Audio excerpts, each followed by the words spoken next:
اگر زندگی کے سبق میں آگے بڑھنا ہے، کامیابیاں آگے اور سبقت لے جانا ہے تو ان فرامین پہ عمل کریں۔ وقار بھی ملا، مانگنا بھی ملا، رونا بھی ملا، اشک بھی ملے، آنسو بھی ملے۔ ایسا ممکن ہے کہ میں مالدار ہو سکتا ہوں؟ ہاں ہو سکتا ہے، پر میں اللہ نے قرآن میں فرمایا ہے کہ جب تم استغفار کو لازم پکڑو گے، بیٹے، نہریں، نعمتیں، میوے، رزق میرے حضور کے ایک ایک فرمان میں سچ ہے، حقیقت ہے، حقیقت ہے۔ اگر زندگی کے سبق میں آگے بڑھنا ہے، کامیابیاں آگے اور سبقت لے جانا ہے تو ان فرامین پہ عمل کریں۔ یہ جو چھوٹی چیزیں میں نے آپ کی خدمت میں عرض کی ہیں، ان پہ عمل کریں۔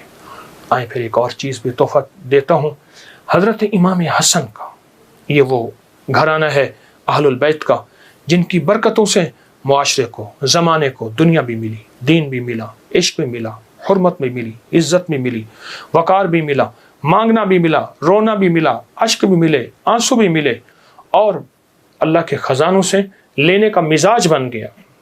اللہ سے لینے کا مزاج انہوں نے بنایا۔ امام حسن بیٹھے تھے جو حضرت امام حسین کے بڑے بھائی تھے رضی اللہ تعالیٰ عنہ، سلام اللہ رضوان اللہ تعالیٰ علیہ اجمعین۔ تو آپ کی خدمت میں ایک شخص آیا، کہا کہ فصل جو ہے وہ میری بہت زیادہ،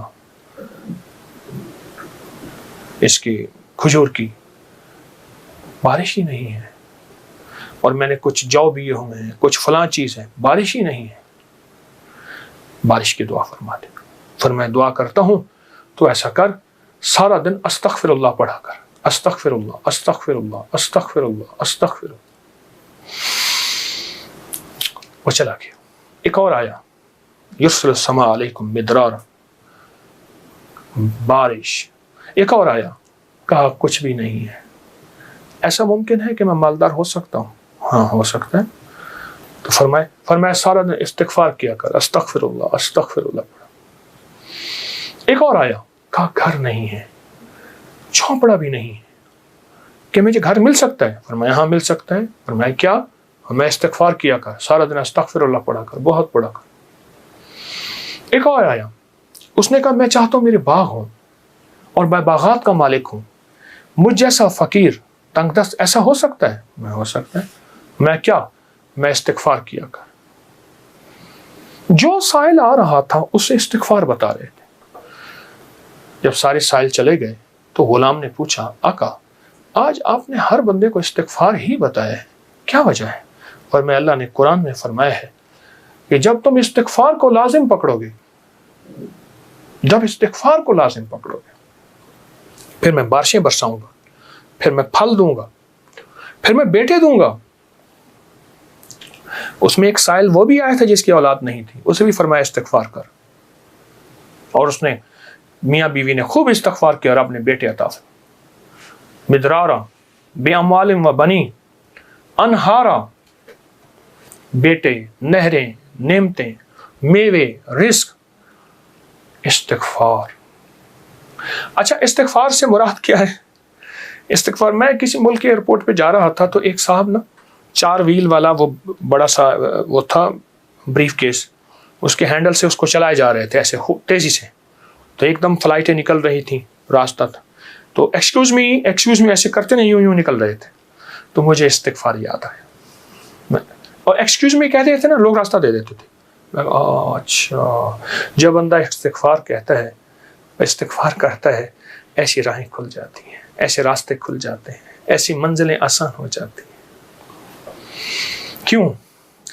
فرمایا تم سارے کے سارے خطا کار، آقا کا فرمان ہے، مفہوم ہے، اور بہترین خطا کار وہ ہے جو توبہ کرنے والا۔ استغفار کے معنی یہ ہے کہ اللہ میں اعتراف جرم کرتا ہوں، اعتراف جرم کرتا ہوں۔ ہمارے یہاں ایک گھر کے قریب نا ایک دوسری گلی میں آرا مشین تھی، یہ لکڑیاں کاٹنے کی، تو اس کا ایک ٹریکٹر ڈرائیور تھا، پرانا روسی ٹریکٹر تھا جو بڑے بڑے تنے اٹھاتا تھا اس کے درختوں کے۔ تو ڈرائیور جو تھا وہ ہمیشہ جو ہے وہ گاڑی اپنا ٹریکٹر درمیان میں چلاتا تھا، کبھی دائیں بائیں اتارتا نہیں تھا، پھر لڑائیاں بھی ہو جاتی تھیں، جھگڑے بھی ہو جاتے تھے، مار کٹائیاں بھی ہو جاتی تھیں۔ وہ ڈرائیور میں نے دیکھا ہوا، بیچارہ ایک حادثے میں فوت ہوا۔ اچھا اس کے مزاج میں ایک عجیب بات تھی، وہ نا جاتے ہی لڑائی کر لیتا تھا، جھگڑے کر لیتا تھا، کبھی ٹریکٹر کا ویل نیچے نہیں اتارتا تھا، جھگڑا کرنے کے بعد سارا کچھ کرنے کے بعد وہاں پہنچ کے اپنی قمیض اتارتا تھا، پولیس والوں کو کہتا تھا، تھانے والوں کو، یا جہاں کہیں اس کو لے جاتے تھے انصاف کے لیے یا جھگڑے کو ختم کرنے کے لیے، کہتے مجھے مارے، میں مجرم ہوں۔ وہ کہتے بات کیا ہے؟ کہتے مارے میں مجرم ہوں۔ اب وہ کیسے مارے؟ بات تو سنیں۔ اچھا وہ بات تھی ایسی کہ اس کو مار پڑنی تھی، جب وہ کہتا تھا مجھے مارے تو مار پڑتی ہی نہیں تھی۔ کیوں؟ اس نے آتے اعتراف جرم کیا۔